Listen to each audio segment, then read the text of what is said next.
우리는 살면서 믿었던 사람에게 크게 실망하는 경우들이 종종 있습니다.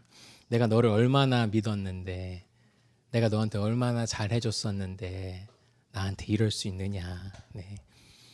그럼 이제 진환 형제님 잘 쓰시는 말로 등에 칼 꽂은 그런 건데, 그럼 내 등에 칼 꽂은 그 사람을 다시 사랑하기란 정말 쉽지 않습니다. 여러분 한번 그 사람을 다시 사랑하려고 해보셨어요? 내 등에 칼 꽂은 사람을? 쉽지 않습니다. 오히려 그 다시 사랑하겠다라는 그 노력 자체가 대단하다 싶어요. 그만큼 쉽지 않습니다. 그런데 어느 날 하나님을 묵상하니 그런 생각이 드는 겁니다. 나는 하나님 등에 칼을 얼마나 꽂았나. 그런데도 하나님은 용서하시고 사랑하신다 하시니 그 하나님의 사랑은 대체 얼마나 큰가. 여러분, 그 사랑을 조금이라도 따라 해보려고 한 사람들은 분명히 알게 됩니다. 와, 하나님은 어떻게 하셨지? 나는 내 등에 칼 꽂은 사람을 다시 사랑하기 정말 힘든데 하나님 이거 어떻게 하셨지? 하나님 이거 어떻게 하셨지? 제가 이 이야기를 꺼낸 것은 다름 아닌 하나님의 언약적 사랑을 쉽게 설명하기 위함입니다. 제가 하나님의 사랑을 언약적 사랑이라고 표현한 것은 조건적 사랑이 아니라는 말입니다. 조건적 사랑이 아니라는 말이에요. 즉 우리의 어떠함 때문에 우리를 사랑하고 말고 하시겠다 하는 게 하나님의 사랑이 아니라 우리와 맺으신 그 언약 때문에 하나님이 끝까지 지키겠다 말씀하신 그 언약 때문에 우리를 끝까지 사랑하신다. 이게 바로 언약적 사랑입니다. 조건적 사랑이 아니라 언약적 사랑. 언약에 근거하여 끝까지 사랑하시겠다라는 것이죠. 특별히 하나님은 다윗이 왕이 되었을 때 다윗과 이런 언약을 맺으셨어요. 사무엘하 7장 12절 13절입니다. 내가 내 몸에서 내 씨를 내 뒤에 세워 그의 나라를 견고하게 하리라. 그는 내 이름을 위하여 집을 건축할 것이요 나는 그의 나라 왕위를 영원히 견고하게 하리라. 하나님께서 다윗과 맺으신 약속이 무엇입니까? 어마어마한 약속의 말씀이에요. 너의 자손 중에서 내가 영원한 왕으로 세울 자가 나오리라. 너의 자손 중에서 내가 영원한 왕으로 세울 자가 나오리라. 이것이 바로 하나님께서 다윗과 맺으신 언약의 내용이었습니다. 그래서 이 언약에 신실하셨던 하나님은 다윗 왕조의 왕들이 그 어떤 깽판을 치더라도 하나님은 그들을 지키시고 사랑하시고 그 사랑을 알게 하시고 그들이 회개할 때 기뻐하셨습니다. 하나님이 자존심이 없으셔서 그렇게 하신 게 아니라는 거예요. 하나님께서 다윗과 맺으신 그 언약에 신실하셨기 때문에 다윗의 아들들이 왕위에 있을 때에 그들을 지키시고 보호하셨습니다. 그런데 여기 이 언약 자체가 사라질 것만 같은 위기가 발생합니다. 먼저 이 위기의 핵심에는 아달랴라는 여인이 있었어요. 아달랴는 북쪽 이스라엘의 악한 왕이었던 아합이라는 왕, 그 왕의 딸이었어요. 그런데 그 아합 왕의 부인이 누구였느냐? 이세벨이라는 여인이었는데 시돈, 즉 페니키아 지방에서 바알과 아세라라는 우상을 데리고 들어온 그런 여인이었습니다. 이세벨. 굉장히 북이스라엘 역사 가운데서 악한 왕과 그 왕비 아합과 이세벨이었어요. 근데 이 아달랴가 누구냐? 오늘 본문에 나온 아달랴가 바로 이 아합과 이세벨의 딸이었습니다. 다시 말하면 북이스라엘 왕국의 공주였어요. 당시에 솔로몬 이후에 북이스라엘 남유다 이렇게 나라가 두 개로 나눠져 있었는데 이제 성경에는 이스라엘, 유다 이런 식으로 나와 있습니다. 북이스라엘, 남유다 우리는 편의상 그렇게 부르는데요. 북이스라엘의 공주였다 이겁니다. 아달랴가. 자, 그런데 이 아달랴가 누구랑 결혼을 하느냐? 바로 다윗의 자손들이 왕을 이어가고 있던 이 남유다의 왕 여호람 혹은 이제 오늘 본문 2절에 요람이라고 나와 있는 왕과 결혼을 자, 그러니까 순수성을 지켜가고자 노력하고 있었던 이 남유다 입장에서는 북이스라엘과 혼인 동맹을 맺은 거예요. 이미 많이 망가져 있던 북이스라엘과 혼인 동맹, 필요에 의해서 동맹을 맺은 것입니다. 그런데 이 요람 왕과 남유다 요람 왕과 결혼한 여자가 누구였느냐? 바로 북이스라엘의 공주 아달랴였다는 거예요. 아달랴. 네. 자, 근데 그 아달랴는 그 어머니의 그 딸이었어요. 어머니 이세벨이 북이스라엘의 우상을 데리고 들어온 것처럼 이 아달랴는 남유다에 결혼 오면서 시집 오면서 우상을 잔뜩 데리고 바알과 아세라라는 우상을 데리고 들어옵니다. 자, 그리고 이제 아달랴는 다윗 왕조 전체를 위험하게 만듭니다. 그 방법은 왕으로 하여금 하나님이 없어도 당신은 강해질 수 있어요 라고 여기게 하는 것이었죠. 부추기는 것이었죠. 이른바 아달랴 스타일. 제가 오늘 설교에서 계속 아달랴 스타일이라고 하는 것은 이런 것입니다. 하나님 없이도 스스로 강해질 수 있어요. 네. 자, 먼저 아달랴는 자기 남편 요람 왕을 꼬드깁니다. 여보, 당신에게 누가 제일 위험한 위협일까? 네. 여러분, 누가 이 여호람 왕에게 가장 위험한 위협이었을까요? 강한 나라들? 이웃 나라들? 아니요. 아달랴가 이렇게 말합니다. 당신의 형제들입니다. 당신의 형제들이 호시탐탐 왕이 될 것을 노리고 있습니다. 그러니 가장 위협이 되는 사람들은 바로 당신의 형제들이다 이거예요. 그럼 어떻게 하면 되느냐? 그들을 다 죽여버리면 됩니다. 이게 바로 아달랴 스타일이었어요. 여호람이 그 말을 듣고 자기 형제들을 싹 다 죽입니다. 여러분, 다윗의 자손들이 이렇게 줄어가고 있어요. 지금 여호람은 남유다 다윗 왕조의 왕이었음에도 불구하고 북이스라엘 아합 왕의 스타일을 따라갑니다. 북쪽 이스라엘의 아합처럼 행했습니다. 그 이유는 자기 부인이자 아합의 딸이었던 아달랴 스타일을 따라갔기 때문이죠.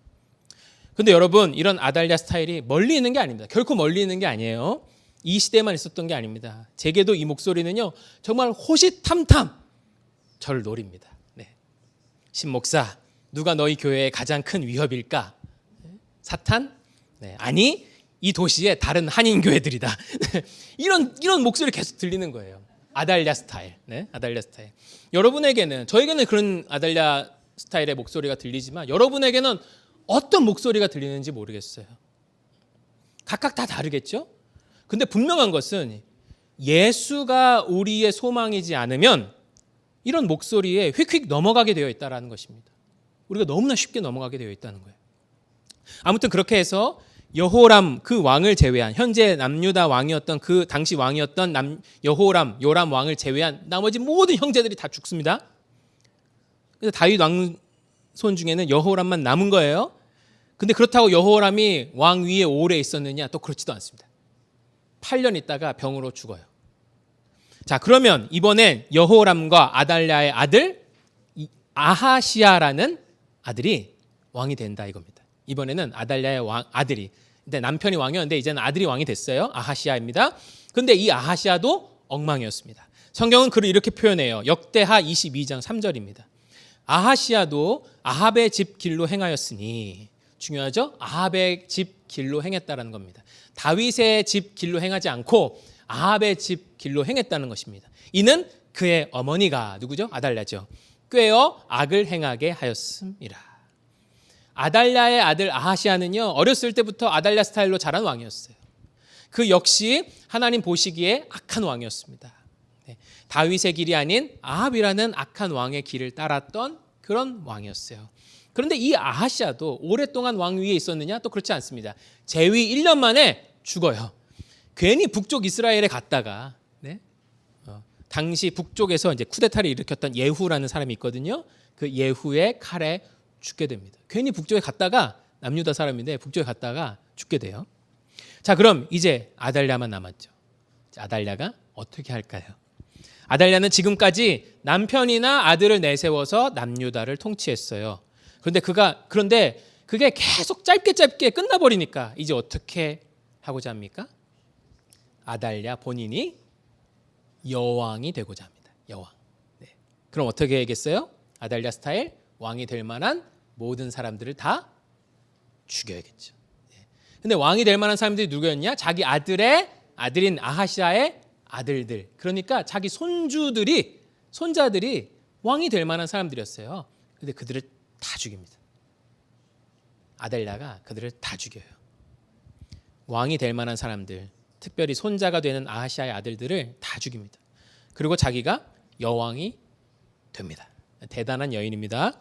북이스라엘, 남유다 모든 왕조를 통틀어서 여왕이 유일하게 한 명 있는데 그게 아달랴예요. 네. 그리고 남유다 왕 중에서 모든 왕들은 다 다윗의 자손이 왕이 되었는데 아달랴만 아닙니다. 네. 아달랴는 그렇게 왕의 자리에 오르고 맙니다. 그가 다윗 왕조의 사람들을 다 죽였기 때문에 이제 다윗 왕조는 끝난 것만 같습니다. 그런데 아까 하나님께서 다윗과 맺으신 언약이 뭐였죠? 너의 자손 중에 영원한 왕이 나게 하리라. 너의 자손 중에. 그런데 이렇게 다윗의 자손이 다 죽어버리면 누가 우리의 영원한 왕이 된단 말입니까? 누가 그 언약을 성취하게 된단 말입니까? 그동안 하나님은 다윗 왕조를 어떻게 해서든 지켜오셨어요. 그들이 무슨 깽판을 치든 그 왕조가 무슨 깽판을 치든 언약적 사랑으로 품어오셨습니다. 심판이 아니라 인애로 사랑으로 대하셨다는 거예요. 그런데 이렇게 다윗의 집과 혈통이 다 죽어버리면 아달랴 때문에 다 죽었잖아요. 지금 왕이 될 만한 자를 다 죽였단 말입니다. 그럼 그 언약은 어떻게 된단 말입니까? 언약이 이어지지 않을 것만 같은 상황. 거짓 왕이 통치하는 것만 같은 상황. 다른 방법은 없을 것만 같은 상황이 바로 오늘 본문의 상황입니다. 우리도 종종 그런 상황들을 마주하죠. 거짓 왕이 통치하는 것만 같은 이 땅에서 우리 역시 같은 질문을 마주합니다. 하나님, 정말로 하나님은 이런 땅에서도 일하실 수 있습니까? 하나님, 정말로 하나님은 이런 상황에서도 일하실 수 있습니까? 지금 내게 펼쳐진 이 상황에서도 하나님 일하실 수 있습니까?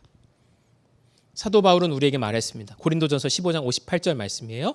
그러므로 내 사랑하는 형제들아 견실하며, 이제 견고하라 이겁니다. 흔들리지 말고 항상 주의 일에 더욱 힘쓰는 자들이 되라. 이는 너희 수고가 주 안에서 헛되지 않은 줄 알미라. 그러나 때로는 우리의 수고가 헛된 것처럼 보입니다. 우리의 수고가 아무리 노력해도 변하지가 않는 것 같아요. 더딥니다. 그뿐입니까? 때로는 하나님의 방식은 이해할 수가 없습니다. 우리를 만족시킬 수 없을 것만 같습니다. 부족해 보이고 채워지지 않을 것만 같습니다. 주여 언제까지입니까? 주여 언제까지입니까? 그래서 이런 일들을 경험할 때마다 우리는 이런 노래를 부르고는 합니다. 나의 계획이 실패하고 나의 소망이 끊어질 때 선한 계획이었어요. 선한 소망이었고요. 근데 왜 실패하고 왜 끊어진단 말입니까? 선한 계획인데, 선한 소망인데 왜 실패하고 끊어진단 말입니까? 우리는 아달랴 스타일이 지배하고 있는 것만 같은 이 세상에서 자주 쓰러집니다. 특별히 선한 싸움을 하려면 할수록 좌절하죠. 왜 나만 굳이 이러고 있나? 그때 바알과 아세라 우상 앞에서 이 아달랴가 손짓하는 것만 같습니다. 너도 그냥 이렇게 살아. 너도 그냥 이렇게 살아. 무슨 말입니까? 어떻게 살라는 말이죠? 너도 하나님이 주인이심을 거부하고 너가 주인인 삶을 살라는 것입니다. 이름하여 나 중심의 신앙생활. 이 두 가지가 어떻게 같이 갈 수 있을까 싶은데 그렇게 얘기하는 거예요. 나 중심의 신앙생활. 또 뭐죠? 너도 가감히 너에게 유익이 되지 않을 선한 것들은 잘라버려라. 손해는 안 보려는 믿음. 이 두 개가 어떻게 같이 있는지 모르겠는데 이런 말을 만들어내는 거예요. 너도 소망 없는 것 같은 하나님의 약속은 뒤로 하고 살아라. 말로는 하나님을 높이지만 선택은 너의 뜻대로 하라. 이 두 개가 어떻게 같이 있을 수 있는지 모르겠는데 그런 말을 만들어내는 거예요. 이게 바로 아달랴 스타일입니다. 여러분 그거 아십니까? 아달랴라는 이름의 뜻이 여호와는 높으시다라는 뜻이에요. 여호와는 높으시다라는 이름의 뜻을 가지고 있는 사람이 이렇게 말하는 것입니까? 이렇게 말하는 것입니다. 무슨 말이냐면 아달랴처럼 살아도 충분히 여호와는 높으시다라고 말할 수 있다는 거예요. 제가 늘 말씀드리지만 우리의 대적은 절대로 세상의 방식만 사랑하라고 우리에게 말하지 않습니다. 너가 하나님도 사랑하고 세상의 방식도 사랑할 수 있다라고 말하죠. 이것이 우리의 대적이 우리에게 속삭이는 것입니다. 너가 둘 다 할 수 있어. 안 되는 거 왜 자꾸 해? 적당히 타협해. 어떻게 너가 하나님처럼 끝까지 사랑할 수 있겠어? 할 만큼 했으면 됐어. 다 이용하고 이용당하고 사는 거야. 너도 이용해. 그러면 되잖아. 이게 다 아달랴 스타일이에요. 그렇게 살아도 아달랴라고 불릴 수 있어. 많은 사람들이 너를 보며 하나님의 위대하심을 찬양하게 될 거야. 그렇게 속삭입니다. 이 아달랴의 설득은요, 무지하게 강력합니다. 왜냐하면 우리 눈에 보이는 이 세상은 다 이런 아달랴 스타일로 돌아가고 있는 것처럼 보이기 때문입니다. 별 반감 없이 받아들일 수 있는 소리다 이거예요. 실제로 아달랴가 왕 위에 있었던 6년 동안 백성들은 어떻게 했을까요? 다윗 왕조가 아니었던 이 여왕에게 저항했을까요? 아니요. 다들 아달랴 스타일로 살았습니다. 겉으로는 하나님을 찾으면서 뒤로는 바알과 아세라 앞에서 절하더라. 이것이 당시 남유다 사람들의 모습이었어요. 그럼 이제 다윗 언약은 어떻게 되는 걸까요? 하나님 분명히 다윗과 약속하셨는데 다윗의 자손은 그렇게 역사 속으로 사라지게 되는 걸까요? 아닙니다. 위대한 반전이 준비되고 있었습니다. 거짓 왕이 세상을 통치하고 있는 것 같은 때에도 진짜 왕이 준비되고 있었습니다. 아달랴가 모든 왕의 자손을 죽였을 때 정말 기적적으로 살아남은 단 한 사람의 왕족이 있었어요. 그 이야기는 이렇습니다. 아마도 아달랴의 배다른 딸이었을 것 같아요. 여호세바라는 여인이 있었습니다. 여호세바. 아달랴가 모든 다윗 왕족, 즉 자기의 손자들을 다 죽이려고 했고 다 죽였을 때 이 여호세바라는 여인이 한 아이를 숨깁니다. 이 아이는 아달랴의 아들이었던 아까 누구였죠? 아하시아 왕.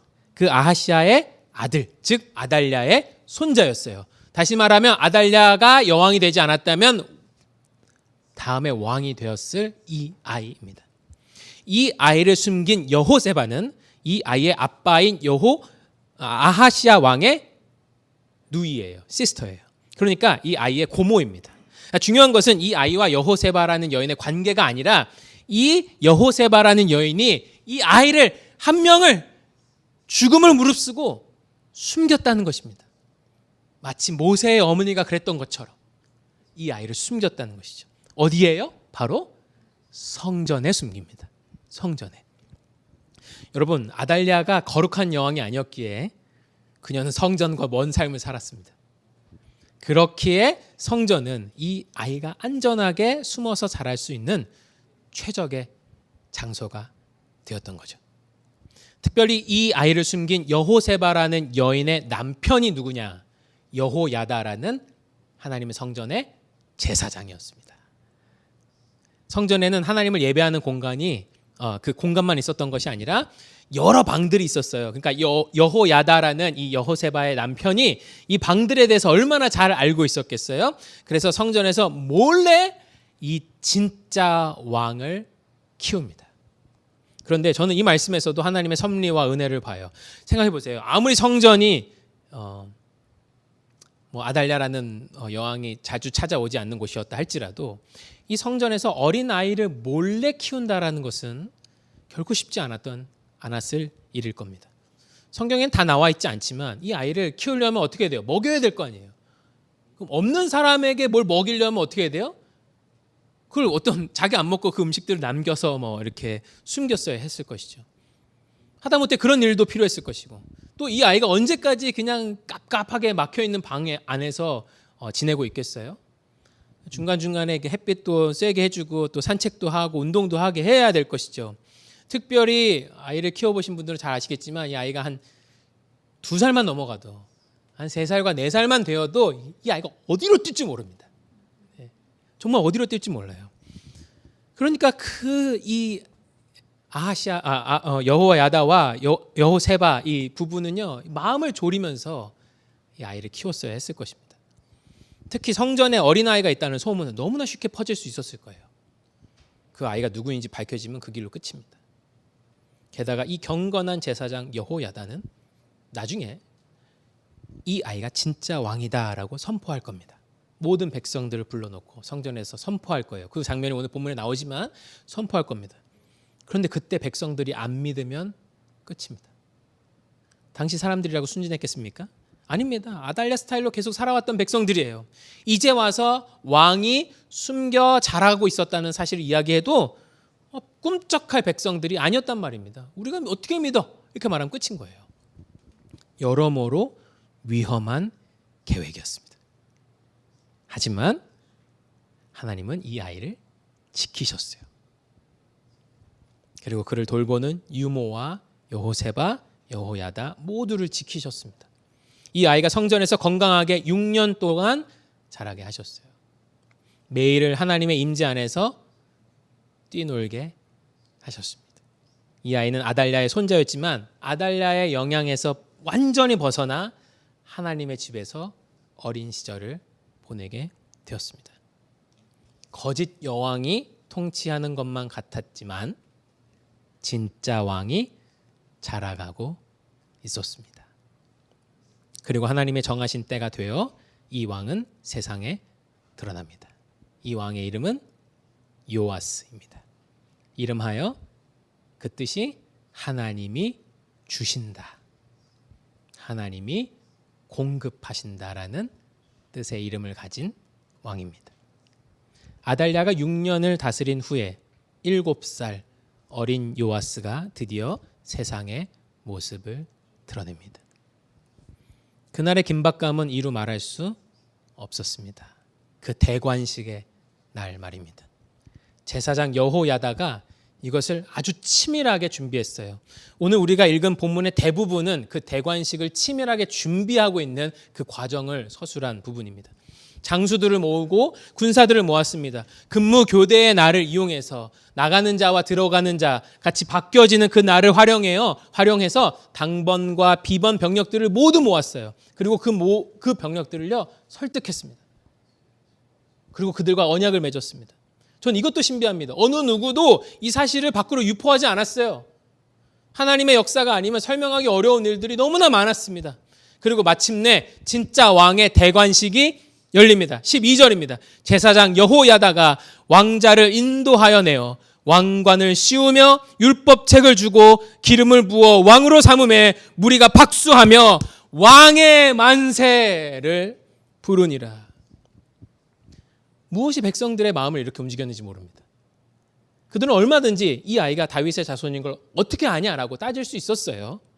하지만 그들은 하나님이 공급하신다라는 이 이름을 가진 이 왕 앞에 엎드렸습니다.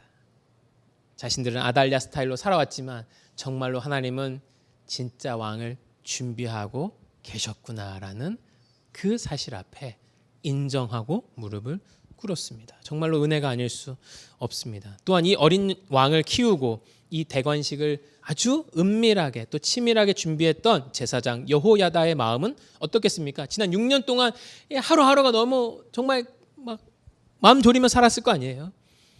그런데 지금 오늘 이 대관식은 아달랴가 아직 여왕의 자리에 있는 상태에서 왕의 대관식을 여는 겁니다. 얼마나 위험한 상황이에요? 그 여왕이 알면 완전히 큰일 날 일입니다. 미리 알면 큰일 날 일이에요. 그래서 그는 더더욱 큰 용기가 필요했습니다. 그래서 오늘 열왕기하 11장 본문은 적고 있지 않지만 같은 사건을 적고 있는 역대하 23장 1절 말씀 이렇게 기록해요. 제7년에 여호야다가 용기를 내어. 여호야다에게 이 용기를 주신 하나님께 영광과 찬양을 드립니다. 그리고 우리에게도 이 치밀한 계획의 지혜뿐만 아니라 이 위대한 일을 위한 용기를 주실 하나님께 영광과 찬송을 드립니다. 이후에 본문을 읽어보면요, 아달랴가 백성들의 환호 소리를 들어요. 무슨 일이지 하면서 성전에 그 안 가보던 성전에 뛰어갑니다. 네, 하지만 때는 이미 늦었죠. 성전에서 준비하고 있던 장군들과 군사들이 아달랴를 끌어내어 왕궁에서 그녀는 최후를 맞이하게 됩니다. 여러분, 오늘 말씀은요, 그냥 이야기만으로도 너무나 감동적이죠. 네. 실제로 많은 문학 작품들이 이 이야기에서 영감을 받았습니다. 아서왕의 전설 혹시 아세요? 네. 왕으로 태어났으나 안전하게 보호되기 위하여 평민 가정에서 자랐습니다. 그리고 그 왕이 바위 속의 검 엑스칼리버를 뽑아 왕으로 인정받았다라는 그 문학 작품의 이야기도 사실은 이 성경 이야기에서 모티브를 가져온 것이죠. 또 우리 여원이를 비롯하여 많은 우리 어린이들이 좋아하는 라이온 킹의 줄거리도 마찬가지죠. 프라이드 랜드의 왕위 계승자였던 심바가 삼촌 스카의 모함으로 프라이드 랜드를 떠나 살게 되죠. 그러다가 마침내 자신이 누구인지를 기억하고 왕국으로 돌아가 스카를 물리치고 왕위에 오른다라는 그런 작품의 모티브가 되기도 했습니다. 하지만 이 말씀이 결코 단지 여러 문학 작품에 영감을 주었던 그런 이야기로 그냥 끝나서는 안 됩니다. 오늘 말씀은 우리에게 너무나 소중한 약속을 하고 계세요. 아달랴가 통치하고 있는 것만 같은 때에도 진짜 왕은 준비되고 있다. 진짜 왕이 보이지 않는 것만 같은 때에도 그분은 계신다. The hidden king is real. 숨겨진 왕은 진짜다. 그리고 우리는 그 왕이 바로 예수 그리스도라는 사실을 성경 전체를 통해 깨닫게 되죠. 성전에서 숨어 자랐던 요아스는 나중에 하나님의 성전인 몸으로서 이 땅에 오셔서 숨겨진 채 자라가셨던 예수 그리스도의 모형입니다. 예수님 역시 로마가 세상의 왕인 것처럼 보이는 때에 준비되셨습니다. 그리고 그 예수님은 지금도 여전히 영원한 왕이시죠. 너희 자손 중에서 내가 영원한 왕이 될 자를 세우리라 하셨던 그 다윗 언약이 궁극적으로 예수님께 성취된 것을 우리는 보게 됩니다. 여러분, 우리 예수님 이런 분이세요. 참된 왕이신 그리스도께서는 결코 자신의 나라가 어둠 속에 사라지도록 내버려 두시지 않습니다. 우리는 아달랴가 승리할 것만 같은 이 세상을 살고 있지만, 어둠이 승리할 것만 같은 이 세상을 살고 있지만 사실 아달랴는 진짜 왕이 아니라는 사실을 성경은 거듭해서 강조하고 있어요. 아달랴가 왕처럼 보이지만 아니라는 거예요. 진짜 왕이 있다는 거예요. 진짜 왕이 있고 그 왕이 준비되고 있다는 겁니다. 그분은 지금 안 계시고 언젠가 오실 분이 아닙니다. 그분은 지금도 그의 나라를 통치하고 계신 왕이십니다. 우리가 그 왕국의 백성이다 이거예요. 네. 보이지 않아도 그의 손은 움직이고 있습니다. 보이지 않아도 그의 통치는 계속되고 있습니다. 아달랴는 자기 손자들을 다 죽임으로써 자기의 왕위가 영원할 줄 알았습니다. 내가 다윗 왕조를 다 죽이면 내가 영원히 왕을 할 수 있겠지. 아니었죠. 아달랴는 철두철미한 준비를 했지만 자신의 계획은 결코 통하지 않았습니다. 왜요? 진짜 왕이 있었기 때문이죠. 아달랴는 보이지 않는 진짜 왕을 생각하지 못했습니다. 예측조차 할 수 없었습니다. 아달랴는 꿈꿀 수조차 없었어요. 진짜 왕이 계시다는 사실. 다윗과 하셨던 언약에 그토록 신실하신 하나님을 예측조차 할 수 없었던 것입니다. 그래서 아달랴는 결국 죽음을 맞이하게 됩니다. 영원할 것만 같았던 아달랴의 통치는 6년 만에 막을 내리게 됩니다. 이 땅을 살면서 우리는 예수 그리스도가 왕이라는 사실, 보이지 않잖아요. 그러나 그분이 진정한 왕이라는 사실, 또 그가 준비하고 계시다는 사실을 그분이 보이시지 않기 때문에 자주 까먹습니다. 자주 까먹어요. 그런 우리에게 오늘 본문은 분명하게 약속합니다. 진짜 왕이 보이지 않는 것만 같은 때에도 그분은 계십니다. 진짜 왕이 보이지 않는 것만 같은 때에도 그분의 역사는 준비되고 있습니다. 잊지 마십시오. 그 왕은 죽음도 막을 수 없었던 우리 주 예수 그리스도십니다. 그 어떤 것도 막을 수 없었어요. 참된 왕이신 그리스도께서는 결코 자신의 나라가 어둠 속에 사라지도록 내버려 두시지 않습니다. 그것이 우리에게 아무것도 없다 할지라도 우리에게 유일한 소망이 되는 이유입니다. 그분이 우리의 유일한 소망이다. 이쯤에서 사도 바울의 권면을 다시 한번 묵상해 보고 싶어요. 그러므로 내 형제들아, 내 사랑하는 형제들아, 견실하며 흔들리지 말고 항상 주의 일에 더욱 힘쓰는 자들이 되라. 이는 너희 수고가 주 안에서 헛되지 않은 줄 아임이라. 여러분 요즘 어떤 수고를 감당하고 계세요? 여러분 삶에서 어떤 수고를 감당하고 계십니까? 하나님의 뜻은 분명히 알겠는데 그게 나에게 만족이 없을 것만 같아서 자꾸 지거나 머뭇머뭇하고 계십니까? 제사장 여호야다처럼 나의 진짜 왕은 예수 그리스도다라고 드러내고 싶은데 순간순간 그 예수님이 보이지 않으니까 자꾸 보이는 바알 앞에 무릎을 꿇거나 주저하고 계십니까? 내가 오랫동안 그렇게 해봤는데 안 되더라. 내가 오랫동안 해봤는데 안 되더라. 현실적으로 더딘 일들 앞에서 역시 보이지 않는 왕보다 보이는 아달랴의 방식으로 사는 것이 더 낫겠다라고 생각하고 계십니까? 주여 언제까지입니까? 주여 언제까지입니까? 이 어려움은 언제까지 계속될 것입니까?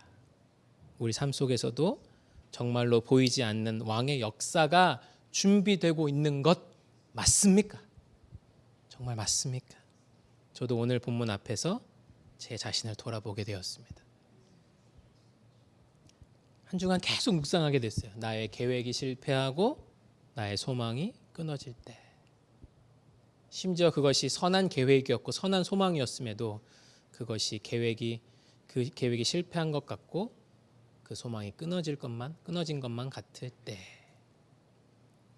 우리의 진짜 왕이신 예수 그리스도께서 우리에게 이렇게 말씀하십니다. 내게로 나아오라. 내가 준비하고 있다. 우리가 열왕기를 읽었는데 열왕기가 어떤 성경이냐면요. 이제 마지막에 어떻게 끝나냐면 이 이스라엘 민족이 바벨론의 포로로 끌려가는 장면으로 끝납니다. 다시 말하면 이 열왕기라는 책은 포로로 끌려가서 쓴 책이에요. 왜 썼을까요? 돌아본 거예요, 뒤를. 우리가 어쩌다가 이렇게 포로로 끌려오게 되었을까? 우린 하나님의 백성이었는데 어쩌다 이렇게 포로로 끌려오게 되었을까? 그 첫 번째 질문. 두 번째 질문은 다윗과 하신 그 언약은 끝난 것인가? 라는 그 질문이 열왕기 내내 흐르고 있습니다. 그 언약은 끝난 것인가? 그래도 오늘 말씀을 읽으면서 그들은 다시 생각하게 되는 것입니다. 보이지 않는 진짜 왕이 준비되고 있다. 이것이 열왕기 내 전체에 흐르고 있는 아주 중요한 메시지예요. 그렇게 약속하시는 예수님께 신실하고 싶습니다. 주님, 내가 이 땅을 살다 보면 보이는 아달랴 스타일 때문에 보이지 않는 진짜 왕을 잊고 살기가 너무 쉽습니다. 그런데 진짜 왕이 준비되고 계시다, 또 진짜 왕의 일들이 준비되고 계시다라고 하시니 내가 그런 예수님께 신실하고 싶습니다. 주여, 이렇게 연약한 우리를 도우소서. 보이는 아달랴가 통치하는 것만 같은 이 세상 속에서 보이지 않는 진짜 왕이 계심을 알게 하소서. 아멘. 우리 함께 기도하겠습니다.